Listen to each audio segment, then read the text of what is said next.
and it is the topic of abortion. Abortion is a medical procedure to remove a embryo, a developing fetus in a woman's womb.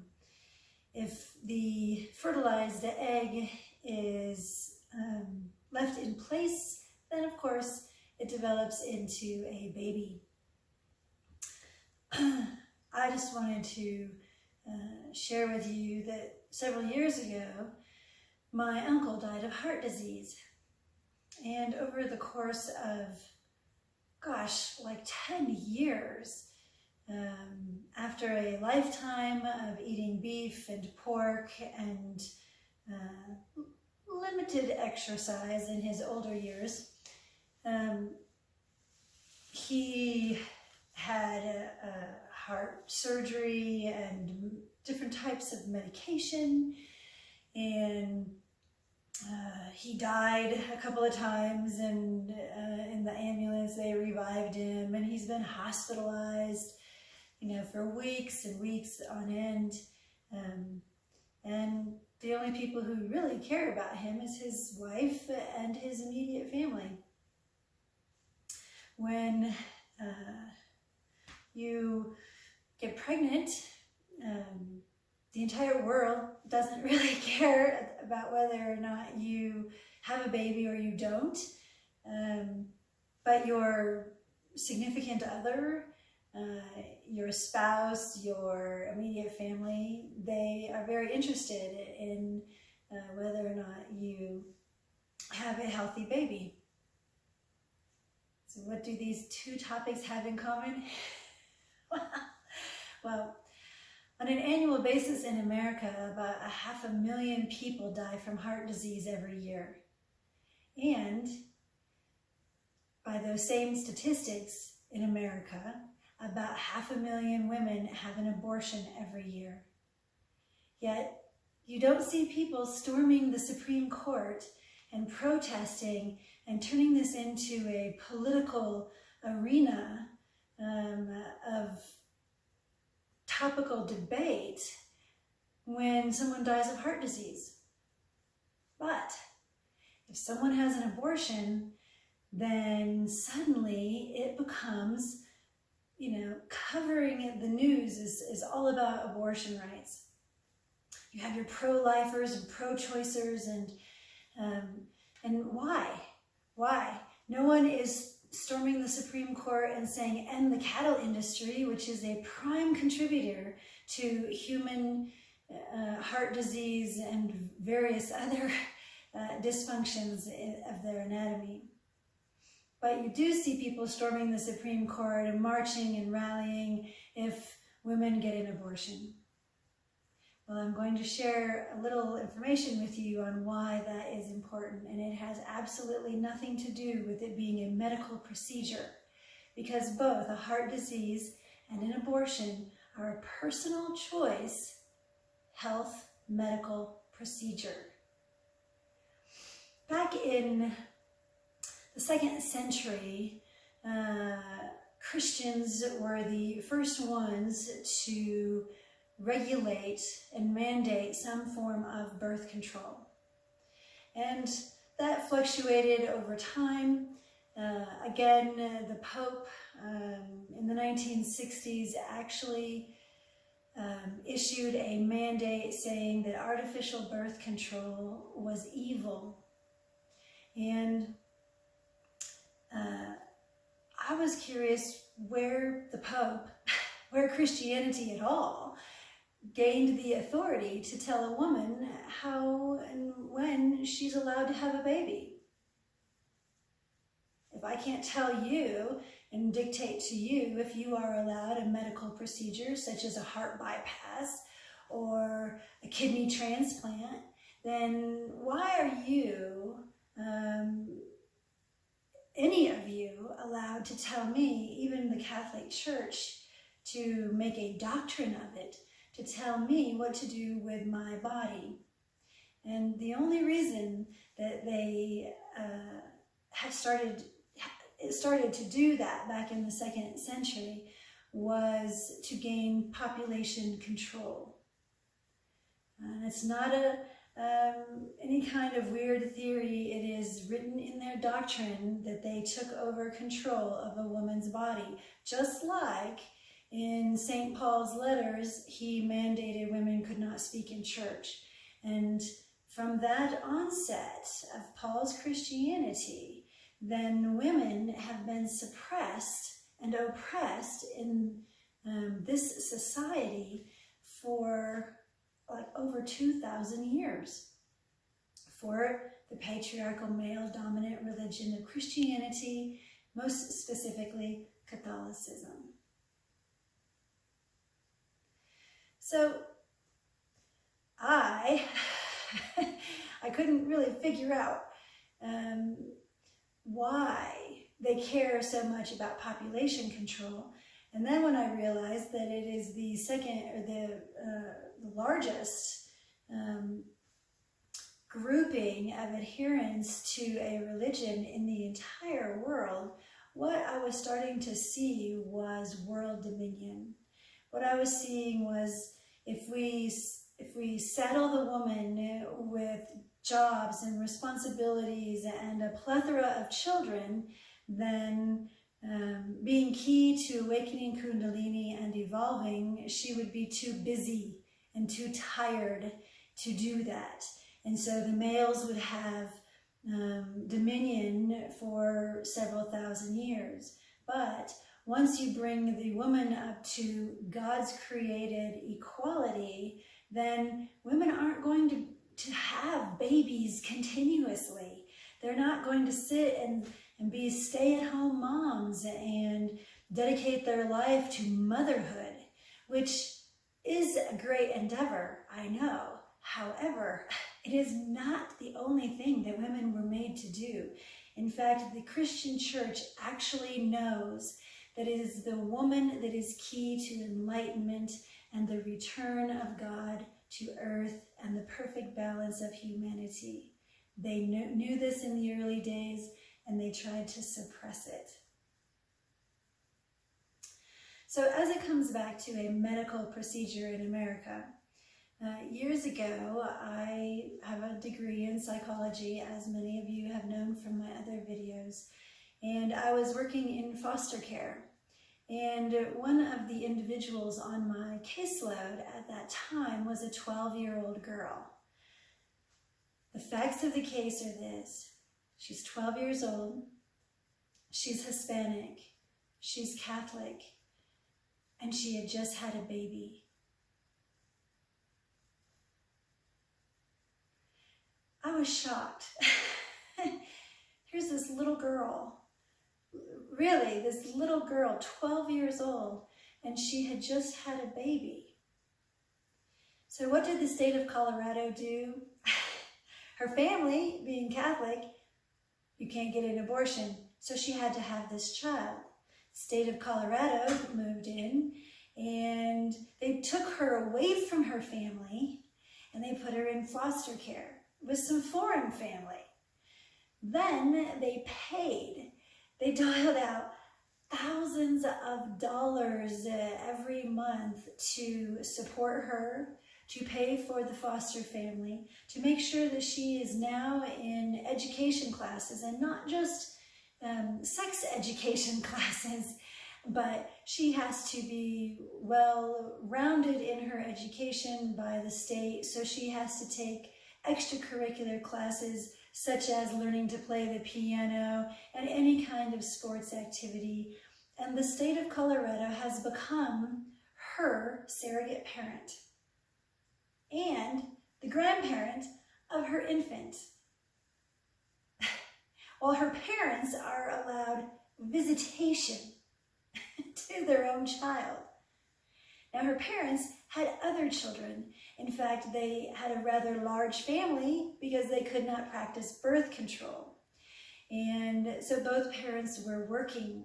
And so they were not home 24/7 in order to monitor the comings and goings and activities of all of their children. You know, like when I was a child, my big sister was kind of put in charge of babysitting the younger siblings. And that was what happened in this family also. But because this girl ended up pregnant and with a baby, the state of Colorado took over as parental guardians of her future welfare. And for several years, she was supported by the state of Colorado in the system of foster care. Just like the COVID pandemic, this uninvited government overreach based upon the overreach of religious practices and doctrine actually ruined this child's life, even though she now had a child to raise herself. And I was appalled by the actions of not only the religious practice, but also the government's interference and extreme behavior in this case. So in Europe, some of the practices of abortion are more acceptable. They have, besides the surgical procedure of opening the cervix and removing the embryo or fetal material, there's also the morning after pill and the abortion pill. And after you have had unprotected sex, you can take this pill and no pregnancy will develop. And why it is an issue, I do not know.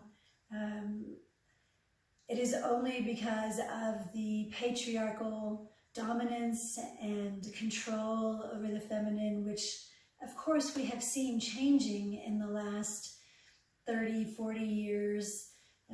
But it has been a battle. Women have had to do battle just to protect their free choice at a medical procedure. If I don't want to have a baby, you don't have the right to tell me that I have to have a baby just because I got pregnant. You know, I met a man and his wife and several years back, and they shared with me that they, in their marriage, they did not want to have another child. They had had 3 children, and they just did not want to have another child, and so she had an abortion. Rape victims, you know, do you really want this infant to remind you of that terrible event of being abused by a man? Do you really think you're going to give unabounding love to this child that is a constant reminder of a traumatic and invasive crime against a woman? No. If your birth control failed, you know, birth control is not 100%. If you are on birth control and your birth control fails, do you really think that it's an act of God that you have a child at this moment? No. There are things that happen. God does not control every second of your life, every millisecond of your day. You are given free liberties to live your life, and that is the wonderful ability of free will. But within that, there are reasonable choices that you are allowed to make. And if I am not allowed to tell you whether or not you can have heart surgery because you've been eating really bad meat products your whole life, you're not allowed to tell me whether or not I should have a child or not. Abortion is the exact same medical choice as heart bypass surgery, as a lung transplant, as a gallbladder removal. It is the exact same. It is not about life, pro-life, or pro-choice. It is a medical procedure. In ancient days, if a child was born deformed, a physical deformation in any way, they suffocated it and put it out to the wolves. Or they suffocated it and buried it. They did not allow any type of dysfunctional, disfigured body to be brought into this world because they knew that it was inherently dirty, spiritually dirty. And because of the patriarchs we have a lot of people in this world who were born with dysfunction, and it is not God's choice that they had lived. They know they're different.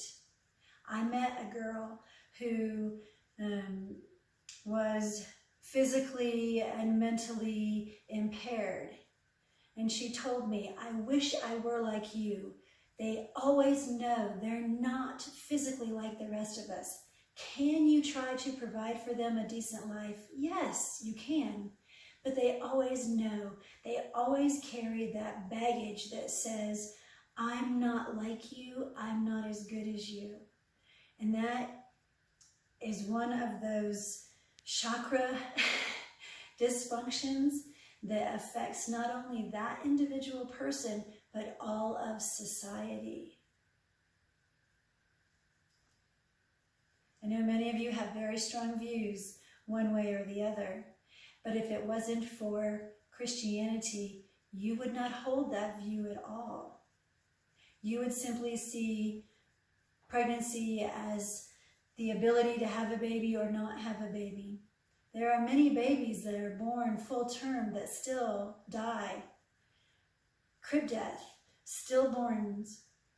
Life begins with the breath, and life ends with the breath being removed.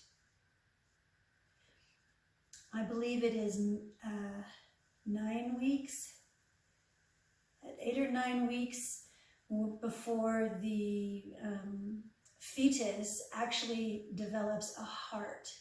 Now, abortion rights activists put all kinds of pictures, and they put these miniature babies with hands and stuff at like 3 weeks into pregnancy all over the internet, and that's just not true. It is embryonic material, just like a fertilized egg, like a fertilized chicken egg. It's cells and the embryonic material starting to develop, and there is an electrical current that starts to kind of beat like a heart, but there is not a formed heart in the fetus until nearly 3 months into pregnancy. So to say that you can hear the baby's heartbeat at, a month old is inaccurate, because there is no heart developed at that time. So this is a really big topic in America. This video was inspired by God. I was putting off doing it, but the Supreme Court, Roe versus Wade being overturned, giving a woman the right to her own body, really kind of perpetuated my creation of this sharing today. And I hope that you really do some true research and understand that procreation is a choice. It is a free choice, and it is actually the woman's choice. Now, if you're in a relationship with someone and you discuss with them these options, that's fine. But ultimately, even with men taking a more active role in society, it is the woman who gets pregnant. It is the woman who nurtures life in her body. It is the woman who nurtures that life from her breasts after she has the baby.